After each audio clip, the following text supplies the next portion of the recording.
Love insurance company Dakota day 1 collections ఈ వీడియోలో అయితే తెలుసుకుందాం. First of all love insurance company ఈ మూవీ డే 1 కలెక్షన్స్ వచ్చేసి ఇండియా వైడ్ గా 3220 షోలు అయితే వేయడం అయితే జరిగింది. నెట్ వచ్చేసి దాదాపు 6,85,00,000 అయితే కలెక్ట్ అయితే చేసింది. అండ్ ఇండియన్ గ్రాస్ వచ్చేసి 7,90,00,000 అయితే కలెక్ట్ అయితే చేయడం జరిగింది. అండ్ ఓవర్సీస్ వచ్చేసి ఒక 2 కోట్లు అయితే కలెక్ట్ అయితే చేయడం జరిగింది. ఓవర్సీస్ లో ఫ్లాప్ అనే చెప్పాలి ఇంకా మూవీ. ఓవరాల్ గా మూవ్ చూసుకుంటే 9,90,00,000 వరకు అయితే కలెక్ట్ అయితే జరిగింది. అంటే దాదాపు 10 కోట్ల గ్రాస్ అయితే కలెక్ట్ అయితే చేసింది day 1 love insurance company. Like Pradeep Ranganathan recent గా రిలీజ్ అయిన మూవీస్ లో చాలా తక్కువ అనే చెప్పాలి. ఈ బ్రేక్ డౌన్ చూసుకుంటే తమిళ నుంచి 5,45,00,000 అలాగే తెలుగు నుంచి 1,40,00,000 అయితే రావడం అయితే జరిగింది లైక్ మూవీకి. అలాగే డకోటా మూవీ డే 1 కలెక్షన్ చూసుకుంటే మొత్తం ఇండియా వాడిగా 3,800 షోలు అయితే వేయడం అయితే జరిగింది. కలెక్షన్ చూసుకుంటే 6,50,00,000 అయితే రావడం అయితే జరిగింది నెట్. అలాగే గ్రాస్ చూసుకుంటే 7,50,00,000 అయితే రావడం అయితే జరిగింది. అండ్ ఓవర్సీస్ కలెక్షన్ చూసుకుంటే దాదాపు 6 కోట్లు అయితే రావడం అయితే జరిగింది. టోటల్ గా ఇండియా వైడ్ గా మొత్తం వరల్డ్ వైడ్ కలెక్షన్ చూసుకుంటే దాదాపు 14 కోట్లు అయితే రావడం అయితే జరిగింది. అంటే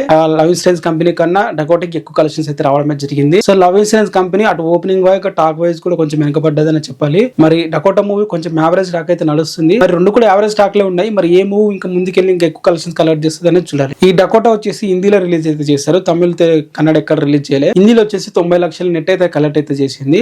మన తెలుగు నుంచి 5,50,60,00,000 అయితే కలెక్ట్ చేయడం జరిగింది. సో రెండు కూడా ఇండియా వైడ్ గా కలెక్షన్స్ ఈక్వల్ గా ఉన్నాయి. ఒక్క ఓవర్సీస్ తేడా అయితే ఉందని చెప్పాలి. ఓవర్సీస్ డకోటా మూవీకి మనం అడిష్ చేసుకుని మంచి స్ట్రాంగ్ తనకు ఉంటది కదా కొంచెం ఆడియన్స్ వాళ్ళ వల్ల కలెక్షన్స్ అయితే వస్తున్నాయి. మరి మీరేమంటారు 2 మూవీస్ గురించి చూసారా? కింద కామెంట్ చేయండి.